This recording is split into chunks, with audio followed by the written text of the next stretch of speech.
মেঘের দুই হাতের ভাঁজে ফারহান তার হাত রাখে। এরপর শক্ত মুষ্টিবদ্ধ করে ধরে অনুরোধ করে বলে ওঠে, মেঘ, আমি তোমায় ভীষণ ভালোবাসি। প্রথম যখন আব্বু তোমার ছবি আমায় দেখিয়েছে, ওই দিন থেকে ধীরে ধীরে তোমার প্রেমে পড়ে গিয়েছি আমি। আমি তোমায় বিয়ে করতে চাই মেঘ, নিজের ঘরের বউ করে রাখতে চাই। দয়া করে আমায় ফিরিয়ে দিও না তুমি।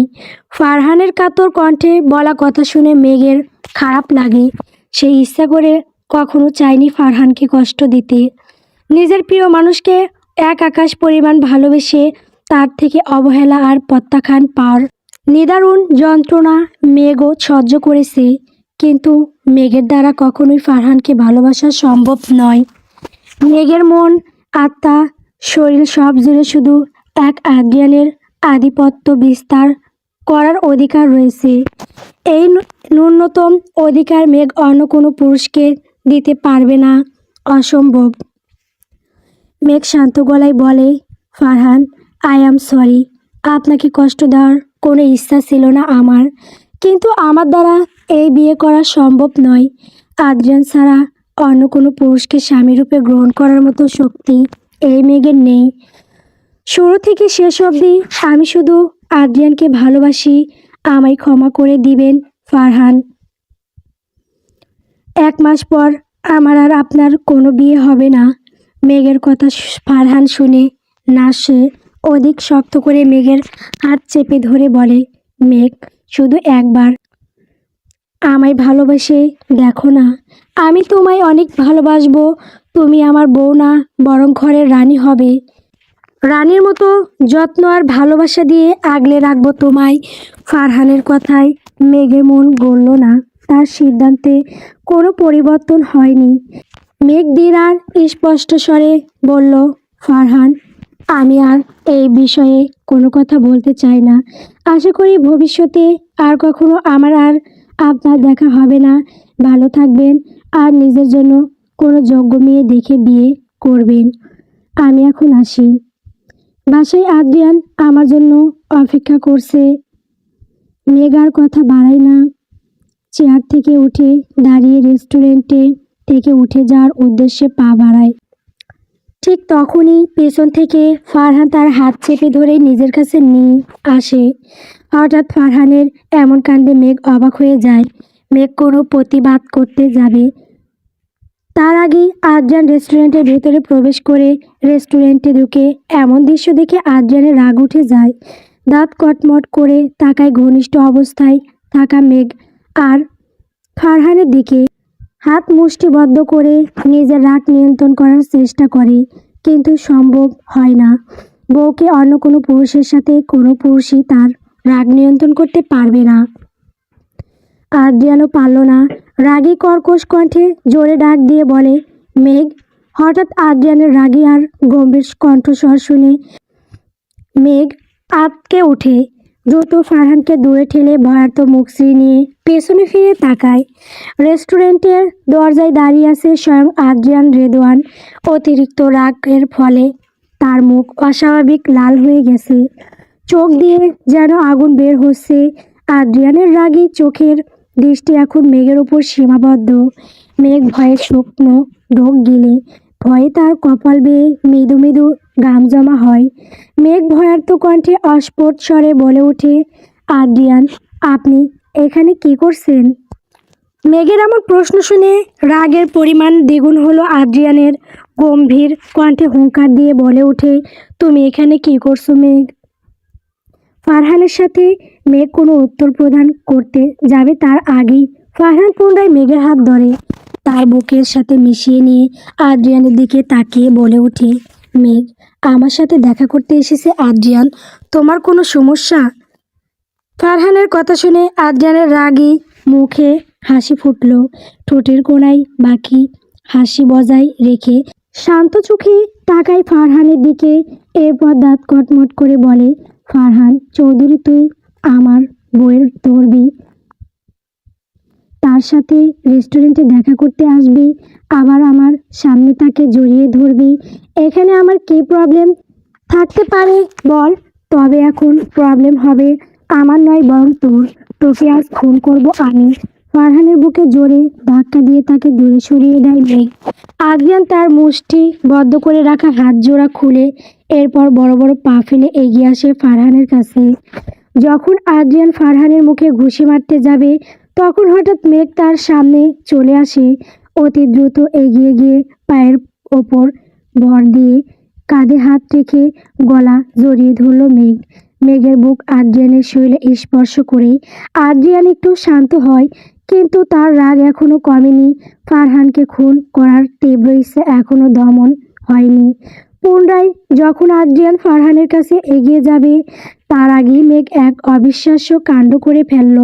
কাঁধ থেকে মাথা সরিয়ে আদ্রিয়ানের চুল তার হাতের ভাঁজে নিয়ে ঠোঁট বসিয়ে দেয় আদ্রিয়ানের উষ্ণ অধর জোড়ায়। মুহূর্তের মধ্যে যেন আদ্রিয়ান শান্ত হয়ে যায়, তার হৃদস্পন্দন তীব্র হারে বেড়ে যায়। চোখ বড় বড় করে তাকায় মেঘের মুখশ্রী দ্বীপ পানে। মেঘ এখন কোনো হুঁশে নাই। তার আশেপাশে থাকা মানুষজন বা অন্য কোনো কথা সে ভাবে না। শুধু আদ্রিয়ানের রাগ শান্ত করার জন্য সে নিজের সস্য বিলিয়ে দেয়। ফারহান যেন থমকে যায় মেঘের কাণ্ডে। মেঘের অনবরত আদ্রিয়ানের ঠোঁট অসংখ্যা চুমু খেয়ে যাচ্ছে। ফারহান দাঁড়িয়ে থাকা অবস্থায় কয়েক পা পিছিয়ে যায়। তার সমস্ত পৃথিবী যেন থমকে যায়। আদ্রিয়ানের প্রতি মেঘের যে উন্মাদনা তা অবিশ্বাস্য চোখে তাকিয়ে দেখে ফারহান। মেঘের ঠোঁটের উষ্ণ ছোঁয়ায় আদ্রিয়ান শান্ত হয়ে যায়। তার ক্ষিপ্ত রাগ যে শীতল বরফ খণ্ডে নেয় ভেঙে টুকরো টুকরো হয়ে যায়। অনাবরত মেঘের ঠোঁটের স্পর্শে আদ্রিয়ানের সারা শরীর অদ্ভুত শিহরণ বয়ে যায়। প্রথমবার অজ্ঞানে তার স্ত্রী কাছাকাছি এসেছে সে। আদ্রিয়ান যেন ঘরের মধ্যে চলে যায়। মেঘের মাথার পিছনের চুল ধরে তার শরীর মিশিয়ে নেয় নিজের সাথে, এরপর ঘাড় উঁচু করে ঠোঁট ছুঁয়ে দেয়। বেশ দীর্ঘক্ষণ যাবৎ একে অপরের মাঝে বিলীন হয়ে যায়। বেশ কিছুক্ষণ পর আদ্রিয়ান এক চোখ খুলে ফারহানের দিকে তাকায়। ফারহানের চোখ মুখে রাগ, কষ্ট আর যন্ত্রণা একসাথে বহিঃপ্রকাশ ঘটেছে। আদ্রিয়ান মুচকি হাসে। আশেপাশের মানুষজন খাবার খেতে ব্যস্ত। আমেরিকায় এইটাই সাধারণ বিষয়। তাছাড়া রেস্টুরেন্টে এক কোণায় বর্তমানে অবস্থান করছে তারা দুইজন, এক দেওয়ালের আড়ালে, তাই সবাই চোখের আড়ালে। প্রায় 10 মিনিট পর মেঘের খেয়াল হয় সে কি করছে। তার বেশ জড়তা আর লজ্জা কাজ করে মনে, কিন্তু আদ্রিয়ানের অধর জোড়ার স্পর্শে সব ভুলে যায়। স্বামীর এমন সুখকর ছোঁয়ার কাছে সব আড়ষ্টতা আর জড়তা দূরে হয়ে যায়। তবে আশেপাশের মানুষের কথা ভেবে মেঘ সামান্য দূরে সরে আসে আদ্রিয়ানের কাছ থেকে। এরপর শক্ত করে আদ্রিয়ানের বাহুদ্বয় জড়িয়ে ধরে বলে ওঠে, আদ্রিয়ান, বিশ্বাস করুন, আমি শুধু আপনাকে ভালোবাসি, ফারহানকে নয়। আজ রেস্টুরেন্টে ওর সাথে দেখা করতে এসেছি, ওর সাথে সব সম্পর্ক ভেঙে দিতে। 1 মাস পর আমাদের কোনো বিয়ে হবে না। আমি ডিভোর্স দিব না আপনাকে। মেঘের কথা শুনে আদ্রিয়ান মৃদু হাসে। এরপর আদৌড়ে কণ্ঠে প্রশ্ন করে, তবে কি সংসার করবে আমার সাথে? উত্তর দাও মেঘ।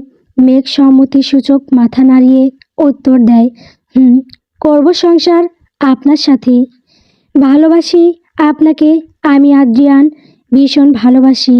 দয়া করে আমার উপর রাগ করবেন না, আমায় ভুল বুঝবেন না। আদ্রিয়ান মেঘের থুতনি ধরে তার মাথা উঁচু করে কপালে আলতো করে ঠোঁট ছুঁয়ে দিয়ে বলে, আমিও তোমায় অনেক ভালোবাসি মেঘ। আর আমার এই মিষ্টি বইয়ের ওপর রাগ করার সাহস কি আমার আছে? বউ হও না তুমি আমার, হয়তো, আর আপনি আমার জামাই। আদ্রিয়ান আর মেঘ উভয়ই মুচকি হাসে। এরপর পুনরায় একে অপরকে শক্ত করে জড়িয়ে ধরে।